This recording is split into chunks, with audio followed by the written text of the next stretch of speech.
PC tuition സെന്ററിന്റെ online tuition ക്ലാസ്സിലേക്ക് എല്ലാവർക്കും സ്വാഗതം. 10th സ്റ്റാൻഡേർഡിലെ നമ്മൾ ഇംഗ്ലീഷാണ് തുടങ്ങുന്നത്. English second chapter, first chapter നമ്മുടെ കഴിഞ്ഞു. ദ ബനിയൻ ട്രീ നമ്മൾ എടുത്തു കഴിഞ്ഞതാണ്. ഇനി അടുത്ത പാഠം അതിലത്തെ the snake and the mirror. It was written by Vaikom Muhammad Basheer. അറിയില്ലേ എല്ലാവർക്കും വൈക്കം മുഹമ്മദ് ബഷീർ? വൈക്കം മുഹമ്മദ് ബഷീർ ഒരു നമ്മുടെ he was a writer from കേരളയാണ്, Malayalam റൈറ്ററാണ്. അതിൽ ഇതാണ് the snake and the mirror. It was A very humorous story. വളരെ ഹ്യൂമറസ് ആയിട്ട് തമാശ രൂപത്തിൽ നമ്മളോട് പറഞ്ഞിരിക്കുന്ന ഒരു കഥയാണ്.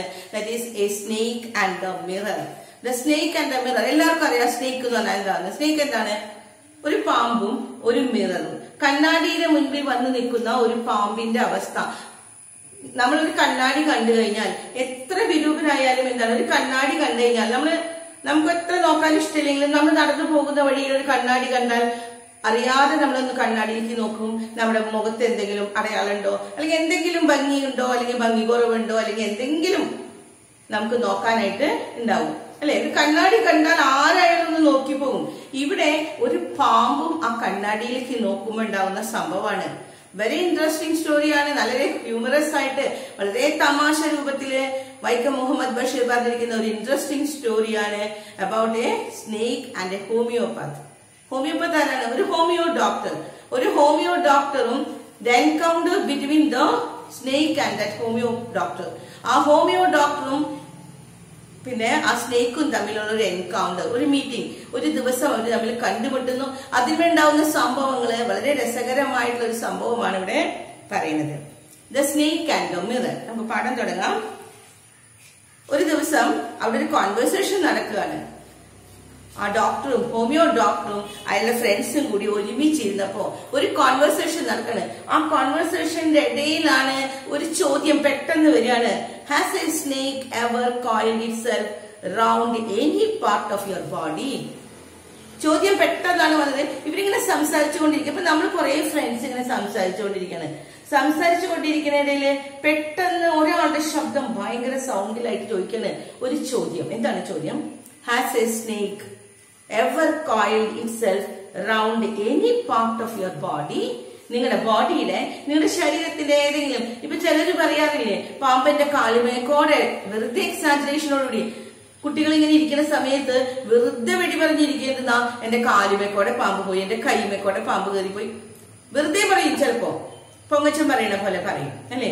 അപ്പൊ ഇവിടെ ഒരു ഡോക്ടർ ചോദിക്കുകയാണ്, has a snake ever coiled itself? Coiled itself, കോയിലയ ചുറ്റുക, ഒരു പാമ്പ് ചുറ്റിയിട്ടുണ്ടോ എന്ന്. Any part of your body, നിങ്ങളുടെ ബോഡിയുടെ, നിങ്ങളുടെ ശരീരത്തിന്റെ ഏതെങ്കിലും ഭാഗത്ത്, കയ്യുമ്പോഴോ കാലുമ്പോഴോ തലയുമ്പോഴോ എവിടെയെങ്കിലും എപ്പോഴെങ്കിലും ഒരു പാമ്പ് ചുറ്റിയിട്ടുണ്ടോ എന്ന്. ഈ ചോദ്യം കേട്ട വഴിക്ക് എല്ലാവരും ഇതാണ്, എ ഫുൾ ബ്ലഡഡ് കോബ്ര. അതും ഏത് പാമ്പാ? വെറുതെ നമ്മുടെ നീർക്കൊല്ലി ഒന്നും കയറിയിട്ടുണ്ടോ എന്നല്ല. എന്താ ചോദിച്ചത്? A full blooded cobra. Full blooded cobra നല്ല എനർജറ്റിക് ആയിട്ടുള്ള, ഫുൾ ബ്ലഡ് ഉള്ള ശരിക്കും ആ അർത്ഥത്തിലല്ല അവിടെ പറയുന്നത്. നിറയെ രക്തമുള്ള നല്ല അർത്ഥം. എന്താണ് ഫുൾ ബ്ലഡഡ് കോബ്ര എന്നാണ്? നല്ല എനർജറ്റിക് ആയിട്ടുള്ള, സ്ട്രോങ് ആയിട്ടുള്ള, നല്ല വലിയൊരു പാമ്പ്. അതും കോബ്രയാണ്. ഈ കോബ്ര ആരുടെയെങ്കിലും ദേഹത്ത് ചുറ്റിയിട്ടുണ്ടോ എന്ന്. All of us fell silent. അപ്പൊ ഇവര് പറയണേ, ഞങ്ങളെല്ലാവരും കുറെ പേര് ഇരിക്കുന്നുണ്ടായിരുന്നു, ഇങ്ങനെ വട്ടട്ടിരുന്നവർ സംസാരിച്ചുകൊണ്ടിരിക്കുന്നു. അതിന്റെ ഇടയിലാണ് ഈ സംഭാഷണം നടക്കുന്നത് അല്ലെ? അപ്പൊ അവര് പറയണേ, all of us fell silent. നിശബ്ദമായി. എന്താ നിശബ്ദമാകാൻ? പെട്ടെന്നൊരു ചോദ്യം വന്നു. ഈ ചോദ്യം വന്നപ്പോ എല്ലാവരും നിശബ്ദമായി. ആർക്കെങ്കിലും അങ്ങനെ ഒരു അനുഭവം ഉണ്ടെങ്കിൽ അവർ പറയുക ഞങ്ങൾക്ക് ഉണ്ടായിട്ടുണ്ടെന്ന് പറയും അല്ലെ? പക്ഷെ ഇവിടെ പിൻ ഡ്രോപ്പ് സൈലൻസ്, നിശബ്ദത. ആരുടെ ദേഹത്ത് കൂടി ഒരു പാമ്പ് ഇഴഞ്ഞതായിട്ട് ആർക്കും പറയാനില്ല. The question come. അപ്പൊ ഈ ക്വസ്റ്റ്യൻ എവിടെയാന്ന് നോക്കാം. ഇങ്ങനെ കൂട്ടത്തിൽ ആളുകൾ കുറെ ഇരിക്കുകയാണ്. അതിന്റെ ഇടയിലാണ് പെട്ടെന്നൊരു ശബ്ദം ഇവിടെ പൊന്തി വന്നത് അല്ലെ? അപ്പൊ നോക്കിയപ്പോ ഈ ശബ്ദം വന്നത് എവിടെ നിന്നായിരുന്നു? The question came from A homeopath. Homeopath means A homeo doctor. ഒരു ഹോമിയോ ഡോക്ടറുടെ അടുത്ത് നിന്നാണ് ഈ ശബ്ദം. ഇത് പറഞ്ഞത് ആരായിരുന്നു? ഒരു ഹോമിയോ ഡോക്ടർ ആയിരുന്നു. The topic came up. when we are discussing snakes. എപ്പോഴാ എന്തുകൊണ്ടാ ഇത് പറയാൻ കാരണം? വെറുതെ ഇരുന്നിട്ട് പെട്ടെന്ന് അയാൾ ചോദിക്കല്ല ചെയ്തേന്ന്. വെറുതെ ഇരിക്കുന്ന സമയത്ത് പെട്ടെന്ന് നമ്മൾ ചോദിക്കണം ആരുടെങ്കിലും മേക്കർ കൂടെ പാമ്പ് ഇഴഞ്ഞിട്ടുണ്ടോ എന്നല്ല ചോദിച്ചത്. ഇവര് പാമ്പിനെ കുറിച്ച് ഇങ്ങനെ സംസാരിച്ചുകൊണ്ടിരിക്കുന്നു. എന്തെങ്കിലും ഒരു ടോപ്പിക് കിട്ടിയാൽ, ഇപ്പൊ കുറെ പേരുണ്ട്, എന്ത് ടോപ്പിക് കിട്ടിയാൽ അതിനെ കുറിച്ച് ഇങ്ങനെ സംസാരിച്ചുകൊണ്ടിരിക്കും അല്ലെ. അവിടെ പാമ്പിന്റെ വിശേഷം, അല്ലെങ്കിൽ ഇവിടെ പാമ്പ് കയറിയത്, അല്ലെങ്കിൽ നമ്മൾ അവിടെ പാമ്പ് ഉണ്ടായിരുന്നു, നമ്മുടെ വീട്ടിൽ പാമ്പ് വന്ന കാര്യം, അല്ലെങ്കിൽ പാമ്പിനെ കൊന്ന കാര്യം, ഇങ്ങനെ ഓരോന്നും പറഞ്ഞവരിയ്ക്കുകയായിരുന്നു. അതിന്റെ ഇടയിലാണ് ഇവര് പാമ്പിനെ കുറിച്ച് ഡിസ്കസ് ചെയ്തിരിക്കുന്ന സമയത്താണ് പെട്ടെന്ന് ഇങ്ങനെ ഒരു ചോദ്യം പൊന്തി വന്നത്. We listen attentively as the doctor continued with the tale. അവിടെയാണ് അയാൾ ടെയിൽ തുടങ്ങി. ടെയിൽ സ്റ്റോറി, കഥ തുടങ്ങിയാണ്. ആ ഹോമിയോ ഡോക്ടർ കഥ പറയാൻ തുടങ്ങാണ്. We listen attentively. വി ആരവിടെ? വി ആ കൂടിയിരിക്കുന്ന ആളുകൾ അല്ലെ, ഒരു ഗ്രൂപ്പ് ഓഫ് പീപ്പിൾ അവിടെ കൂടിയിരിക്കുന്നുണ്ട്. അവരോട് അയാൾ കഥ പറയാൻ തുടങ്ങാണ്. We listen attentively. ലിസൺ എന്താ? ലിസൺ, ശ്രദ്ധിച്ചു. എല്ലാവരും ശ്രദ്ധിച്ചു ഇങ്ങനെ ഇരിക്കുകയാണ്.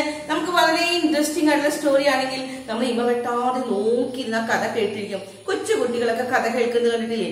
ഭയങ്കര ഇൻട്രസ്റ്റിംഗ്. അല്ലെങ്കിൽ ഇപ്പൊ നമ്മളൊരു ഫിലിം കാണാണ്, വളരെ നമുക്ക് ഭയങ്കര ഇൻട്രസ്റ്റിംഗ് ആയിട്ടൊരു ഫിലിം ആണെങ്കിൽ, വളരെ സസ്പെൻസ് ഉള്ള ഫിലിം ആണെങ്കിൽ നമ്മളിങ്ങനെ വാപ്പൊളിച്ചിങ്ങനെ നോക്കിയിരിക്കും ആ സിനിമയിലേക്ക് തന്നെ. അതുപോലെ കഥ ഒരാൾ പറയണ ഭയങ്കര ഇൻട്രസ്റ്റിംഗ് ആണെങ്കിൽ നമ്മൾ അതിലേക്ക് തന്നെ എന്തായിരിക്കും അതിന്റെ അവസാനം എന്നറിയാനുള്ള ആ ആകാംക്ഷയില് വളരെ അറ്റൻഷനായിട്ട് എല്ലാവരും ശ്രദ്ധിച്ചത്. Doctor continued with the tale. ഡോക്ടറുടെ ടെയിൽ ഡോക്ടർ തുടർന്നു കഴിഞ്ഞാൽ എന്നുവെച്ചാൽ ആ കഥ അയാൾ തുടരുകയാണ്. ആ കഥ ഇവരെല്ലാവരും കേട്ടിരിക്കുകയാണെന്ന്. അപ്പൊ ഫസ്റ്റ് പാരഗ്രാഫില് വൈക്കം മുഹമ്മദ് ബഷീർ എന്തിനെ കുറിച്ചാണ് പറയുന്നത്? അബൌട്ട് എ ഹോമിയോപത്ത്, ഒരു homeo doctor. He was telling his, അയാൾ എന്തിനെ കുറിച്ചാണ് പറയുന്നത്? ഹിസ് ഓൺ എക്സ്പീരിയൻസ് അബൌട്ട്, അല്ലെങ്കിൽ his encounter with a snake, ഒരു സ്നേക്കുമായിട്ടുള്ള ഒരു എൻകൗണ്ടറിനെ കുറിച്ചാണ്. ആ സ്റ്റോറിയുടെ സമ്മറി കിട്ടണം. അതുകൊണ്ട് സ്റ്റോറി അയാൾ പറയുന്ന കഥ നമുക്ക് എഴുതാൻ കിട്ടണം കേട്ടോ. ബൈ ഹാർട്ട് ചെയ്യണ്ട, പക്ഷെ ആ കഥ നമുക്ക് ശരിക്കും എഴുതാൻ കിട്ടണം. കാരണം അത് നരേറ്റീവ് ആയിട്ട് വരും. ഫസ്റ്റ് ക്വസ്റ്റ്യൻ നമുക്ക് നരേഷൻ എഴുതാൻ പറയും. അപ്പൊ നമുക്ക് ആ സ്റ്റോറി ശരിക്കും തുടക്കം തുടങ്ങി എഴുതണം. അതല്ലെങ്കിൽ അതൊരു ലെറ്റർ ആയിട്ട് വരും. He was writing a letter to his friend about the snake incident, his encounter with the snake. സ്നേക്കുമായിട്ട് അവന്റെ എൻകൗണ്ടറിനെ കുറിച്ച് അവന്റെ ഫ്രണ്ടിന് ഒരു ലെറ്റർ എഴുതാം. അങ്ങനെ ഒരു ക്വസ്റ്റ്യൻ വരാം. അപ്പോഴും നമ്മൾ ആ സംഭവം ഫുൾ എഴുതണ്ടേ. അവന്റെ ഡയറി, ഇപ്പൊ നരേഷൻ പറഞ്ഞു, ഇനി അല്ലെങ്കിൽ അന്നത്തെ ഡയറി എഴുതാൻ പറയും. സ്നേക്കിനെ എൻകൗണ്ടർ ചെയ്ത, സ്നേക്കുമായിട്ട് മീറ്റ് ചെയ്ത, സ്നേക്കുമായിട്ട് കണ്ടുമുട്ടിയ ദിവസത്തെ ഡയറി. അതല്ലെങ്കിൽ ലെറ്റർ, ഫ്രണ്ടിന് എഴുതുന്ന ലെറ്റർ. അതുമല്ലെങ്കിൽ ലെറ്റർ വരാം, നമ്മൾ ഈ പാഠം വായിച്ചിട്ട് we are writing a letter to our friend about that incident. ഈ ഇൻസിഡന്റിനെ കുറിച്ച് നമ്മൾ ഒരു ലെറ്റർ എഴുതണം. അപ്പൊ ഡയറി പറഞ്ഞു, ലെറ്റർ പറഞ്ഞു, പിന്നെ എന്താണ് നരേഷൻ നമ്മൾ പറഞ്ഞു, പിന്നെ ഇതിന്റെ ഉള്ളിൽ കുറെ കോൺവെർസേഷൻസ് നമുക്ക് എഴുതാൻ കിട്ടും. അപ്പൊ പാഠം നന്നായിട്ട് എല്ലാവരും ശ്രദ്ധിക്കാം. That the homeopath, he started to tell his story. അയാൾ അവന്റെ കഥ പറയുകയാണ്. ഹിസ് ഓൺ എക്സ്പീരിയൻസ് ആണ് കേട്ടോ. അത് കഥയല്ല, നമുക്കത് കഥയാണ് അല്ലെ, നമ്മൾ കേൾക്കുന്ന കഥ. പക്ഷെ it was not a story. He was telling his own experience. അവന്റെ എക്സ്പീരിയൻസ് ആണ് മറ്റുള്ളവരുടെ കഥയായിട്ട് പറഞ്ഞു കൊടുക്കണേ. ഇനിയുള്ളത്, അപ്പൊ ഇത്രയും ഫസ്റ്റ് പാർട്ട് പ്രസന്റ് സിറ്റുവേഷൻ അല്ല. ഇപ്പോ അവര് ക്ലബിൽ ഇരിക്കുമ്പോ, അല്ലെങ്കിൽ കുറച്ചു പേര് കൂടിയിരിക്കുന്ന ഒരു സ്ഥലം, എവിടെയായാലും ഒരു ക്ലബോ അല്ലെങ്കിൽ ഒരു ലൈബ്രറിയോ അല്ലെങ്കിൽ എവിടെയെങ്കിലും ലാലിന്റെ ചോട്ടിൽ അല്ലെങ്കിൽ എവിടെ അവര് കൂടിയിരിക്കണേ, കുറച്ച് ആളുകൾ കൂടിയിരിക്കണം, അവിടെ അവര് പറയുന്ന കഥ. പക്ഷെ ഇനി തുടങ്ങുന്നത് അന്നത്തെ ദിവസം, എന്ന് സ്റ്റോറി നടക്കുന്ന ദിവസം കേട്ടോ. ഇപ്പോഴത്തെ അല്ല, പാസ്റ്റ് ടെൻസ് ആണ്. അതുകൊണ്ടാണ് എല്ലാം പാസ്റ്റ് ടെൻസിലായിരിക്കണം. ശ്രദ്ധിക്കുക, അഡ്വർബ് നോക്കി എല്ലാം പാസ്റ്റ് ടെൻസ് ആണ്, കഴിഞ്ഞു പോയ കാര്യം. നമുക്ക് സ്റ്റോറി തുടങ്ങാം. It was A hot summer night about 10 o'clock. അപ്പൊ അന്നത്തെ ദിവസത്തെ കുറിച്ച് അയാൾ പറയാണ്. ഓരോ പാരഗ്രാഫിന്റെയും സമ്മറി എഴുതിയ സ്റ്റോറി കിട്ടും കേട്ടോ. അപ്പൊ സമയം എപ്പോഴാ? It was 10 o'clock at night. രാത്രി 10 മണിയാണ്. അതും ആ രാത്രിയുടെ പ്രത്യേകത എന്താണ്? ഹോട്ട് സമ്മർ നൈറ്റിന്റെ പ്രത്യേകത. ഹോട്ട് ആയിട്ടുള്ള സമ്മർ, വേനൽക്കാലത്തിന്റെ രാത്രി ഒരു 10 മണി എന്ന് പറഞ്ഞാൽ എന്താ പ്രത്യേകത തോന്നുന്നുണ്ടോ? എന്തെങ്കിലും പ്രത്യേകത? വിന്റർ സീസണിലാണെങ്കിലോ, വിന്റർ സീസണിൽ രാത്രി 10 മണി എന്ന് പറഞ്ഞാൽ നമ്മളൊക്കെ പുതച്ച് മൂടി കിടന്ന് ഉറങ്ങുന്നുണ്ടാവും ഇല്ലേ, തണുത്തിട്ട്, അല്ലെങ്കിൽ അകത്തായിരിക്കും, റൂമിന്റെ ഉള്ളിലായിരിക്കും. അതേസമയം എന്താണ്, ഒരു വേനൽക്കാലത്തിന്റെ ആണെങ്കിൽ എന്താണ്, വേനൽക്കാലത്ത് സമ്മർ ഹോട്ട് സീസണില്, ഒരു ഹോട്ട് സീസണിലെ നല്ല ചൂടുള്ള രാത്രിയാവുമ്പോ നമ്മൾ കിടക്കാറാവുമ്പോ എന്ത് ചെയ്യും, ജനലൊക്കെ ഒന്ന് തുറന്നിടും അല്ലെ? അല്ലെങ്കിൽ പുറത്തേക്ക് ഒന്ന് ഇറങ്ങി നിൽക്കും, കുറച്ചു നേരം ഒന്ന് കാറ്റ് കൊണ്ടിട്ട്, ഉഷ്ണിച്ചിട്ട് വയ്യാന്ന് നമ്മൾ പുറത്തിറങ്ങി, ഉഷ്ണം സഹിക്കാൻ വയ്യാതെ നമ്മൾ പുറത്തിറങ്ങി കാറ്റ് കൊണ്ട് കുറച്ചു നേരം, കാറ്റ് പുറത്തുണ്ടാവില്ല എന്നാലും പുറത്തേക്കൊക്കെ ഇറങ്ങി കുറച്ചു നേരം നിന്നിട്ട് അകത്തേക്ക് കയറുക. ഇവിടെയും ഇറ്റ് വാസ്, അതുകൊണ്ടാണ് ഇത് പറയണത്. ഏതാ ഡേ എന്താണ്? The hot summer night about 10 o'clock ആണ്. I had my meal at the restaurant.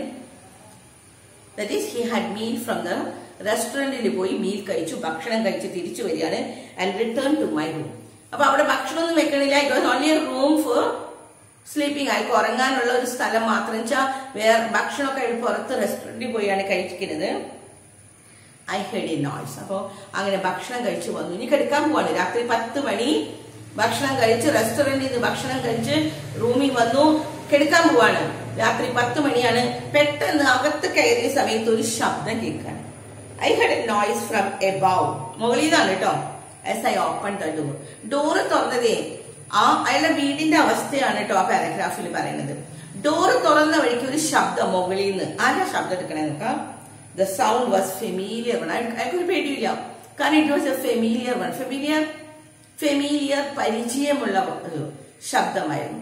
നമുക്ക് സ്ഥിരമായിട്ട് നമ്മൾ കേൾക്കുന്ന ഒരു ശബ്ദമാണെങ്കിൽ നമ്മൾക്ക് ഒരു പേടിയില്ല. അതേസമയം നമ്മൾ ഒന്നും ഒരു അനക്കില്ലാണ്ട് പെട്ടെന്ന് ഇങ്ങനെ ഇരിക്കുന്ന സമയത്ത് പെട്ടെന്ന് നമ്മളൊരു ഡോറ് തുറന്ന് അകത്തേക്ക് കിടക്കാണ്, എന്തെങ്കിലും ഒരു ശബ്ദം കേട്ടാൽ വി ഗോട്ട് ഫ്രൈറ്റഡ് അല്ലേ, പേടിയാവില്ലേ?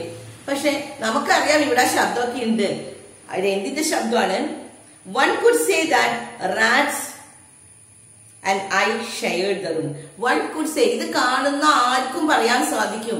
എന്ന് വെച്ചാൽ ഇവിടെ വരുന്ന എല്ലാവരും പറയും, ഇത് കാണുന്ന, ഈ വീട് കാണുന്ന എല്ലാവർക്കും അറിയാം ഇവിടെ റൂം ഷെയർ ചെയ്യുന്നത്. എന്താ റൂം ഷെയറിങ്? നമ്മള് ഹോസ്റ്റലില് അല്ലെങ്കിൽ ഹോട്ടലിലൊക്കെ റൂം ഷെയറിങ് ചെയ്യും. എങ്ങനെയാ? ഫുൾ എമൗണ്ട് കൊടുക്കാണ്ട് പകുതി പൈസ കൊടുത്ത് ഷെയറിങ് ഉണ്ടാവില്ലേ, ഒരുമിച്ച് താമസിക്കുന്നത്. ഇവിടെ ഞങ്ങൾ രണ്ടുപേരും ഷെയറിങ് ആണെന്ന്. ആരാ ഇവന് റൂം ഷെയർ ചെയ്യാനുള്ളത്? എലികളാണ്. ആര് തമ്മിലാണ് ഷെയറിങ് ഉള്ളത്? Rat and I shared the room. അപ്പൊ ആര് കണ്ടാലും അവർക്ക് അറിയാൻ പറ്റും ഇവിടെ rat and I shared the room. ഞാനും റാറ്റുമാണ് റൂം ഷെയർ ചെയ്യണേന്ന് വെച്ചാ, ഞാനൊരു വഴിയിൽ നമ്മൾ റൂം ഷെയർ ചെയ്യുന്ന സമയത്ത് നമ്മൾ അവരുടെ കാര്യങ്ങൾക്ക് ഇടപെടാൻ പോവോ? നമ്മൾ നമ്മുടെ കാര്യം കഴിഞ്ഞു, നമ്മുടെ ഭക്ഷണം കഴിച്ചു, നമ്മൾ കിടന്നുറങ്ങും. ബാക്കിയുള്ളവർ വരും, അവർ വന്ന് കിടന്നുറങ്ങും, അവരുടെ കാര്യങ്ങൾക്ക് ഇടപെടില്ല. ഷെയറിംഗ് ആണ്. അവരുടെ കാര്യങ്ങൾ നമ്മൾ ഇടപെടേണ്ട ആവശ്യമില്ല. അതുപോലെയാണിത്. എലികൾ എലികളുടെ കാര്യം ചെയ്യും, അവൻ അവന്റെ കാര്യം ചെയ്യും. ഇവിടെ രണ്ടുപേരും അങ്ങോട്ടും ഇങ്ങോട്ടും ഇന്റർഫിയറിംഗ് ഇല്ല. ഒരാൾക്കും പേടിയില്ല, അങ്ങോട്ടും ഇങ്ങോട്ടും പേടിയില്ല. ഇവന് എലികളെ പേടിയില്ല. ഇനി എലികൾക്ക്, സാധാരണ എലികൾ ആളുകളുടെ ശബ്ദം കേൾക്കുമ്പോൾ ഓടിപ്പോവും അല്ലെ, ഇവിടെ അങ്ങനെയൊന്നുമില്ല. എലികൾ അതിലെതിലൊക്കെ ഓടി നടക്കും. I took out my box of matches. അങ്ങനെ അകത്ത് കടന്നു, മാച്ചസ് കത്തിച്ചു. And lighted the kerosene lamp on the table. Kerosene lamp മണ്ണെണ്ണ വിളക്ക്. ഇപ്പോഴത്തെ കാലം അല്ലാട്ടോ, ഇത് പണ്ട് നടന്ന കാര്യമാണ്. വൈക്കം മുഹമ്മദ് ബഷീർ പറയുന്നത് അയാളുടെ കാലത്ത് അന്ന് നടന്ന കാര്യം വെച്ചാൽ അന്ന് കറണ്ട് ഒന്നും ഇല്ല എല്ലാ വീടുകളിലും. അപ്പൊ ഇലക്ട്രിസിറ്റി ഇല്ലാത്തൊരു വീടാണ്. അപ്പോ ഹി വാസ് എ ഡോക്ടർ അല്ലേ, ഒരു ഡോക്ടറാണ്. ആ ഡോക്ടറുടെ അവസ്ഥയാണ് ഇവിടെ ഈ പാരഗ്രാഫിൽ പറയുന്നത് കേട്ടോ. അയാൾ വാടകയ്ക്ക് താമസിക്കുന്ന വീട്, ഇവിടെ വാടകയ്ക്ക് പറഞ്ഞില്ല, അത് വരുന്നുള്ളൂ കേട്ടോ. അയാൾ താമസിക്കുന്ന വീട് എലിയും അവനും ഷെയർ ചെയ്യണ പോലത്തെ റൂമാണെന്ന് വെച്ചാൽ അത്രയും പരിതാപകരമായിട്ടുള്ളൊരു വീട് അല്ലെ. ആ വീട്ടിലാണെങ്കിൽ കറണ്ട് ഇല്ല. He lighted the matches and he lighted the kerosene lamp. Match ബോക്സിൽ നിന്ന് മാച്ചസ് എടുത്തു, തീപ്പെട്ടി എടുത്തു ആൻഡ് ലൈറ്റഡ്, എന്നിട്ട് കെറോസിൻ ലാമ്പ് കത്തിച്ചു. ഇതാണ് സെക്കൻഡ് പാരഗ്രാഫ്. അപ്പൊ സെക്കൻഡ് പാരഗ്രാഫിൽ നമുക്ക് കിട്ടി ആ വീടിന്റെ അവസ്ഥ. എല്ലാവർക്കും മനസ്സിലായേ? വെരി പുവർ കണ്ടീഷൻ, ഒരു ഇലക്ട്രിസിറ്റി പോലും ഇല്ലാത്ത വീട്. അവനും എലികളും തമ്മിൽ ഷെയർ വെച്ചാൽ ഏത് നേരം എലികൾ ഓടി നടക്കുന്ന ഒരു വീട്. നല്ല വീടായിരിക്കും അത്. അപ്പൊ അത്രയും വളരെ മോശമായിട്ടുള്ളൊരു വീട്. The house was not electrified. ഇനി വീടിനെ കുറിച്ച് പറയാണ്. എന്താണ്, എന്തുകൊണ്ട് അവന് കെറോസിൻ ലാമ്പ് കത്തിക്കേണ്ടി വന്നത്? The house was not electrified. എന്താണ്? ഇലക്ട്രിസിറ്റി ഇല്ല. It is not electrified. Electricity ഇല്ലാത്തൊരു വീട്. It was a small rented room. നേരത്തെ പറഞ്ഞില്ലേ, it was a rented room. Rented വാടകയ്ക്ക് എടുത്തതാണ്. ഒരു ഇലക്ട്രിസിറ്റി പോലും ഇല്ലാത്ത ഒരു വീട് വാടകയ്ക്ക്. നമ്മുടെ സ്വന്തം വീടാണെങ്കിൽ നമുക്ക് പണി കഴിഞ്ഞ് എങ്ങനെയെങ്കിലും ഇലക്ട്രിസിറ്റി കിട്ടാനാന്ന് വെക്കാം.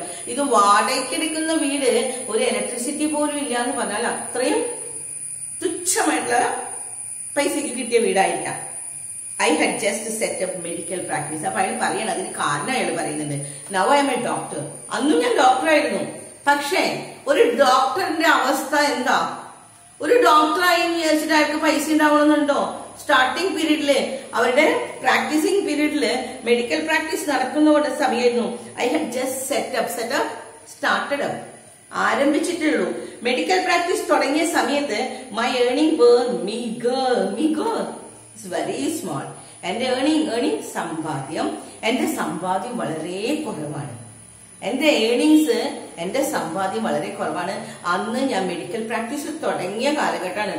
മെഡിസിൻ പഠിച്ചു കഴിഞ്ഞു. He become a doctor. Medicine പഠിച്ചൊക്കെ കഴിഞ്ഞു, ഡോക്ടറായി. പക്ഷെ ഡോക്ടർ ആയി കഴിഞ്ഞാൽ, ഡോക്ടർ ആവുമ്പോൾ തുടങ്ങിയവർക്ക് നല്ല സാലറി കിട്ടുമോ? He wanted to do the medical practice ഒക്കെ കിട്ടി. അത് കഴിഞ്ഞ് പേരെടുത്തതിന് ശേഷമാണ് ഒരു ഡോക്ടർക്ക് ഹൈ പൊസിഷനൊക്കെ വരാം. പക്ഷെ അന്ന് സ്റ്റാർട്ടിംഗ് പീരീഡ് ആയിരുന്നു. അതുകൊണ്ട് അയാൾ പറയണേ, അയാളുടെ ഏർണിംഗ് വളരെ തുച്ഛം, വളരെ കുറച്ചാണ് ഒരു ഡോക്ടർക്ക് കിട്ടിയിരുന്ന ശമ്പളം. I had about 60 rupees in my suit case. അവൻ പറയാണ്, ഇനി എന്റെ കയ്യിലുള്ള സമ്പാദ്യം ആകെ എത്രയുണ്ട്? 60 rupees, 60 രൂപയാണ് എന്റെ സൂട്ട് കേസിൽ. ഒരു ഡോക്ടറാണ് ഞാൻ. ആ ഡോക്ടറായി എനിക്ക് എന്റെ കയ്യിൽ ആകെ സമ്പാദ്യമുള്ളത് 60 രൂപ, അലോങ് വിത്ത് സം ഷർട്ട്. ഇനി ഇന്നത്തെ യുവാക്കന്മാരെ പോലെയല്ല. അന്ന് അവൻ പറയണേ, എന്റെ കയ്യിൽ ആകെ കുറച്ച് ഷർട്ട് ഉണ്ട്, ആൻഡ് ധോത്തീസ്, കുറച്ച് ഷർട്ടും മുണ്ടും ഉണ്ട്. I also possess one solitary black coat. ആകെ കൂടി ഒരു സോളിറ്ററി, ഏകാന്തമായി, ഒറ്റയ്ക്ക്. എന്നുവെച്ചാൽ ഇവിടെ സോളിറ്ററി ബ്ലാക്ക് കോട്ട് എന്ന് പറഞ്ഞാൽ എന്താണ്? ആകെ ഒരു ബ്ലാക്ക് കോട്ടേ ഉള്ളൂ. Which I was then wearing. അത് ഞാൻ അപ്പം ധരിച്ചിട്ടുണ്ട്. ആകെ ഒരു ബ്ലാക്ക് കോട്ടേ ഉള്ളൂ. ആ ഒരു കോട്ട് ഞാൻ ധരിച്ചിട്ടുണ്ട്, ഞാൻ ഇട്ടിട്ടുണ്ട്. അപ്പൊ എന്റെ പെട്ടിയിൽ എന്തൊക്കെയുള്ളത്? ആകെ വാട്ട് ഈസ് ഹിസ് ബിലോങ്ങിങ്സ്? എന്താ ബിലോങ്ങിങ്സ്? അവന്റെ കയ്യിലുള്ള സാധനങ്ങൾ. എന്തൊക്കെയാ അവന്റെ കയ്യിലുള്ള സാധനങ്ങള്? എന്തൊക്കെയാണ്? ഒരു എത്ര രൂപ ഇതുണ്ട്? Only 60 rupees. പിന്നെ കുറച്ച് shirt, dhotis, and only one black coat. ആ ബ്ലാക്ക് കോട്ടാണ് ഈ അപ്പം ഇട്ടിട്ടുണ്ട്. വേറെ മാറിയിടാൻ കോട്ട് ഇല്ല. ഇതാണ് അവന്റെ അവസ്ഥ. അപ്പൊ ഈ ഫസ്റ്റ് 3 പാരഗ്രാഫിൽ നമ്മൾ പറയുന്നത്, ഫസ്റ്റ് പാരഗ്രാഫ് അയാളുടെ സ്റ്റോറി പറയാൻ തുടങ്ങണുള്ളൂ. സെക്കൻഡ് ആൻഡ് തേർഡ് പാരഗ്രാഫില് he was telling his miserable condition, അല്ലെ? As a startup. ഒരു സ്റ്റാർട്ടപ്പാണ് അവിടെ ഒരു മെഡിസിൻ കഴിഞ്ഞ് മെഡിക്കൽ പ്രാക്ടീസ് തുടങ്ങിയ സമയമാണ്.